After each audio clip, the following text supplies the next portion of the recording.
Welcome back to Count Me In, the podcast that explores the world of business from the management accountant's perspective.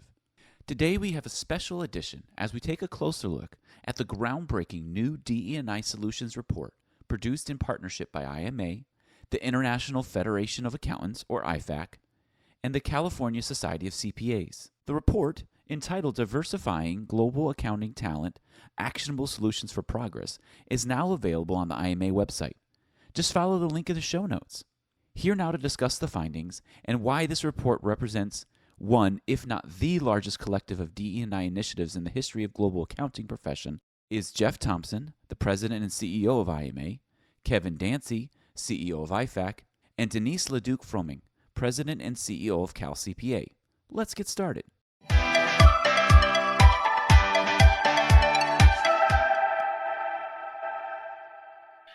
Well, thank you so much, Kevin and Denise, for joining this very, very important podcast. We're all committed to increasing the relevance and influence of our great profession and talent pipeline and talent retention, and certainly diversity, equity, and inclusion is an important part of that equation. I'm very, very proud and honored to have partnered with both IFAC and Cal State Society of CPAs in this groundbreaking DE&I research our organizations have collaborated on over the past bunch of months. I believe that the breadth and depth of topics covered and really getting close to the issues at hand is arguably unsurpassed by any other study out there, but it's not a competition. It's about improving the profession and its relevance in an age of disruption and uncertainty. You know, there were some hard truths, hard data points that came out of the surveys that we did both in the US and around the world, the Middle East, Africa, Europe, and Southeast Asia. Speaking about inequity, for example, fewer than 60% of the 8,000 sampled believe the profession is equitable or inclusive. That's a startling number. And so it very much is a call to action to partner together, to understand how we can create diverse pipelines, how we can create an incredibly diverse and inclusive profession, because from an overarching perspective, that improves the attractiveness of the profession to all types of individuals, and our relevance and influence going forward is absolutely paramount. Look, we can't touch on every point in the research that came up in this particular podcast, but would love to hear your reactions, for example, to the more than 70 specific actionable practices recommended in the report. These over 70 actionable practices have been mapped back to the 17 UN sustainability goals for 2030. For example, goals on quality education, gender equality, and reducing inequality. So let's talk about some of the findings, and I need to be quiet and listen and learn. So according to the research, there is a greater diversity across the broader profession than in leadership positions. In a comparison of female respondents' job titles across all regions to those of male respondents with similar education levels and experience, it was revealed that male respondents are holding more senior positions than females, and that typically also extends to other diverse groups. Second, the research points to women and members of other diverse demographic groups in each region, believing there is some level of inequitable treatment and exclusive behaviors that impacted career decisions and prompted some, actually about 12%, to actually leave our great profession. So starting with Denise as a leader in our profession, what is your reaction to the findings in this area of gender and other forms of inequities and inequalities and similar challenges you're facing in a very diverse state of California? Denise? Well, thank you. First, thank you, Jeff, for having me on the podcast today. Really appreciate being here. And also, thank you for we really appreciated partnering with IFAC and IMA on the survey. It's very important, as you said, and there's a lot of great actionable items, which I was so happy to see within the survey because it gives others a pathway to move forward. So that's important.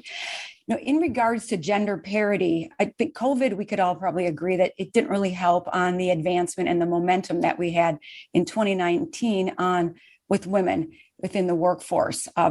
A lot of women left to take care of their families. No judgment there. It's just what happened. It's the reality. Often, I think women and diverse populations are underutilized within the profession. They aren't provided the opportunities to stand up and to learn new skills or competencies.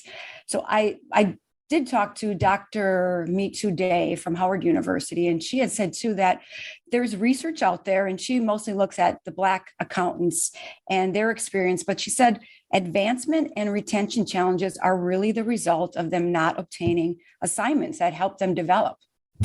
And they don't have the social networks a lot of times to provide that informal career advancement.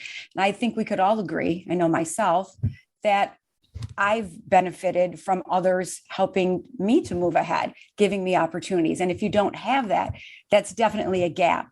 And it also provides you with the thought that maybe you want to leave the profession because you don't have the network and you don't feel that sense of belonging or welcomed environment within maybe the organization that you're in. So there's a lot of statistics out there that really promote the fact that there is not equitable treatment all the time. So a lot of times we say to see me is to be me. And I think, Heather has said that at times as well. And it's really having that awareness and acknowledgement that there is a gap within the profession and understanding that gap. So you have to know where you're at to know where you need to go a lot of times.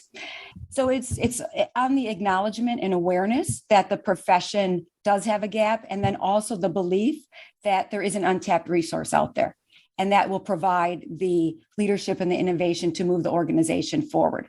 And also having that as a priority within the organization, and the tone at the top, making sure that it is within the fabric of the organization to have DE&I at the forefront and have programs that support that. So essentially having it hardwired within the organization. Great. Thank you, Denise, so much. And before I turn it over to Kevin, I think we probably, three of us would probably agree very, very passionately that we've got a great profession.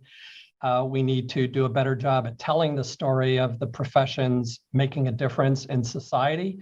But we also have to create a better story, and to see it is very, very powerful. Kevin, what's your thoughts on the question of gender parity and retention, or similar challenges for other diverse groups from an IFAC perspective?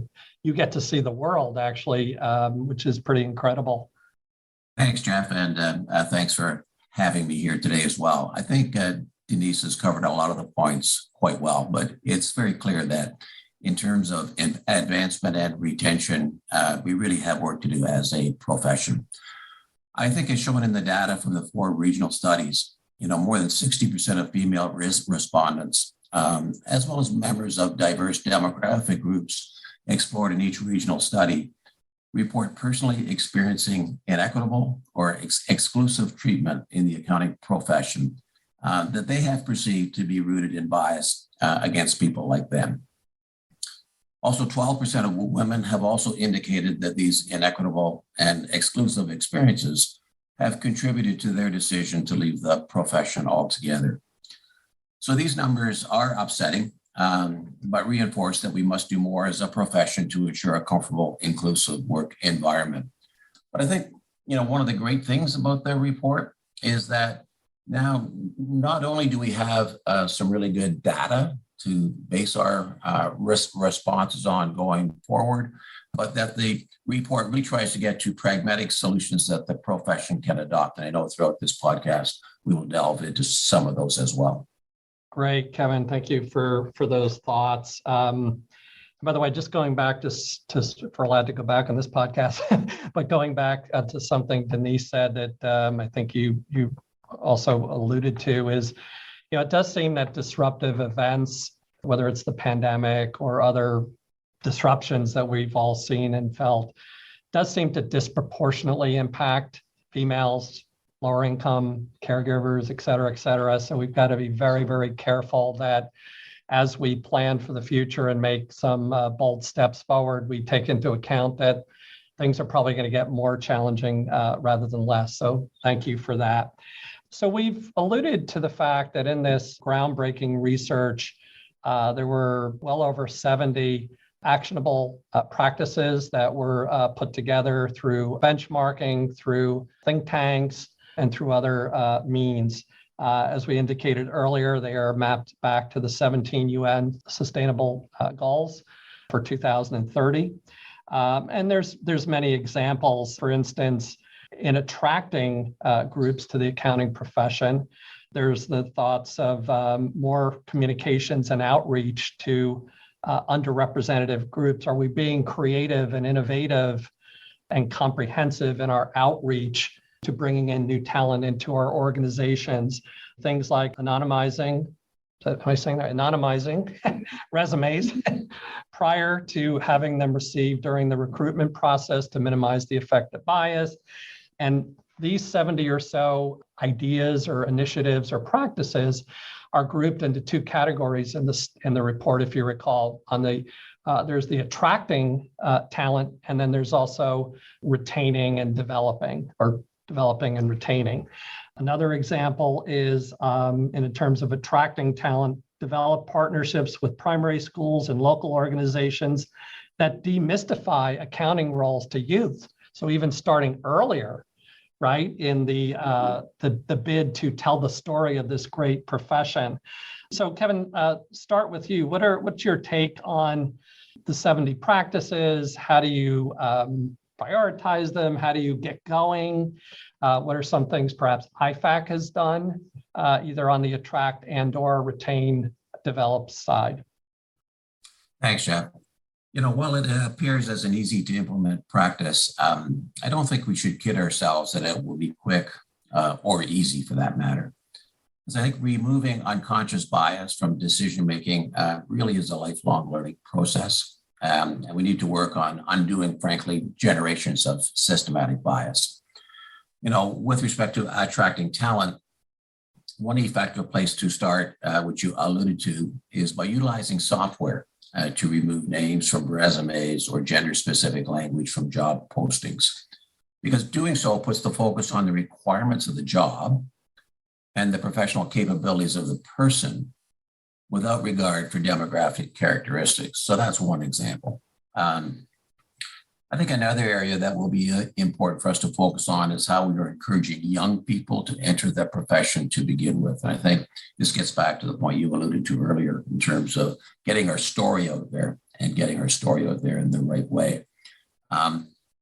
If we don't have good diversity, right now at that point, why not, for people entering the profession? And are the job postings off-putting towards, specific demographic groups? I think these are the questions we need to explore, because ultimately our work starts with marketing the profession as a viable and desirable career path to all. And I think, with all the work going on in the world today around sustainability reporting and ESG reporting, et cetera, I really think we can position this profession as one with a real sense of purpose going forward, which I think will be attractive to the next generation. I think it's really important to weave that into our story going forward in terms of the sense of purpose that an individual can have, and also how that will lead to a viable and desirable career path. Kind of another effective place to start could be by providing internship programs to undergraduate students. We have done this the last couple of years at IFAC, and one of our interns from last year's summer program is now working for PwC. So again, just looking at different new ways in terms of engaging young people with our profession going forward. I think there are options there for us to explore. Yeah, great thoughts, Kevin. And as a proud member of IFAC, I want to thank you and IFAC for its proactive statements and initiatives, working with the IRFS Foundation and others to make ESG, environment, social governance, an integral part of our profession where we can make a difference in terms of unbiased results and results with a reasonable level of assurance. It's all about making a difference and being a purpose-driven organization. If we do that well, we will attract a whole new set of inspired students, not to mention the move toward data analytics. So Denise, going back to the question at hand, I know in some media interviews, yourself and Heather on your team have done a really nice job at articulating some of what you're implementing at Cal State Society of CPAs. But what is your thoughts as well on the 70 plus actionable practices and how organizations can get going, get started, and keep it moving? Mm-hmm. I do agree. I mean, with both of you, that having the 70 actionable practices provides a starting point, a great starting point for anyone. It's kind of a menu in which you can choose where you're at and the next step that you want to move forward on. So it allows you to customize, in a way, a pathway or a roadmap forward. So I think that's helpful because everyone's in a different spot and they need to be able to see and have that pathway of how others have implemented. I think a good starting point first is to really have a committee or a group that can be that village or that team to help promote, nurture, and support a program. Because without that, you're just going in many different directions a lot of time and you don't have a focused pathway forward. So I think that's a really good beginning point for anyone. And to make sure that you have the members and you have buy-in from various groups and stakeholders, because that helps you move forward in a more deliberate and intentional way. I would say also to have awareness and do an audit to see where you're at. Truly, what position are you in currently? Because then you can know, like I said before, where you need to go and what you need to put into place. And you share the plan with others, have that tone at the top, make sure there is buy-in by others, because without that, it's really difficult to move forward. And I would agree with what both you and Kevin said on the story. We have to be able to tell a compelling story that resonates with different audiences. So it isn't always the same message, but it has an element of a message that is really at the heart of what others are looking for, because every different diverse group wants something different. We hear that a lot of individuals that want to come in accounting are attracted to the entrepreneurship that is available. So we have to be able to tell the story in different ways that resonate with different audiences. And I would say it is a profession I love. I wear my I love CPAs button, but it is my profession. So it's important to me that it is sustainable going forward. And I think we're poised to really comment on and be involved in many of the new initiatives that are out there, ESG being one of them. Great. Thank you. And Denise, while we're on a bit of a roll here, so we've spent a bit of time on the attracting talent and telling the story and making the story even better. Let's talk a little bit more about the retaining and promoting diverse talent for the longer term outcome of creating a sense of belonging, a culture of belonging. A quote I read on some of the research on hybrid work said, belonging is all about leadership. It's not about location, right? Which we're all dealing with, I'm sure. Some of the recommendations in the report on the retain and promote side includes offering on-site daycare, establishing or expanding parental leave, collecting demographic data to assess equity. Kevin's point about let's use data science to help in our recruiting efforts. And regularly engaging with staff or members in an association, for example, to assess employee sentiments toward DE&I. Why are we even talking about it? Is that for us to be doing? How is that an integral part of the profession? So what are your thoughts on some of these actions or thoughts, initiatives in the area of promoting and retaining, and how can we lead by example? I would say, just to your point, facilitating that inclusive work culture and that sense of belonging is extremely important for everyone. And it isn't just, as you said, within the confines of the physical office space, but it is feeling that you're valued within that organization. And having the D&I programs that thrive in our avenues to really speak up and for you to be yourself at work, I've heard so many times it's extremely important to everyone within the organization, and to have that support with the tone at the top and having leaders that support kind of where you're going and understand really what you value within the organization and where you need to go professionally. And having mentors, I think mentors are really important within an organization, and sponsors, so that you feel there is a pathway for you to move forward. And I hear that with the members as well, having that mentor so that they know the pathway that is available to them, because it's difficult sometimes to move forward and to know where to go. And having someone that's in your corner that can provide the roadmap is extremely helpful. And I think a statistic that I've heard is that 70% of underrepresented racial and ethnic groups do not have equitable access to sponsors or mentors. And that's extremely important because we all need that support within the organization to help us move forward in our career. And without that, you just don't really know a lot of times where to go next and what that next step is. That's great. And Kevin alluded to the importance of internship programs, but mentoring programs, mutual coaching programs. We have to dig deeper and more innovatively. So great. Thank you so much, Denise. Shifting gears a little bit, I'm sure we'd all agree that one of the cornerstones or table stakes for our profession is commitment to professional ethics. The International Ethics Standards Board for Accounting takes this very, very seriously. Kevin, the general question is, what is the relationship between DE&I and ethics, and even ethics codes? For example, should there be direct or indirect reference to DE&I in ethics codes? Is probably the broader question for consideration. Thanks, Jeff. Great question. I think I'd start by saying inherently ethics and DE&I are linked together. As accountants, we have a responsibility to uphold the highest standard of ethics and make fair decisions free from bias. So that's kind of a fundamental principle 101. And I think in the report, it's outlined that compliance, along with the IASBA Code of Ethics principles, can help support the effectiveness of DE&I programs. Now, while the IASBA Code does not expressly address DE&I, its overarching requirements note the importance of having ethical values that align internal organizational cultures to the principles of ethics in the code. And compliance with the code's principles of ethics can help support the effectiveness of DE&I programs. For example, compliance with integrity involves fair dealing.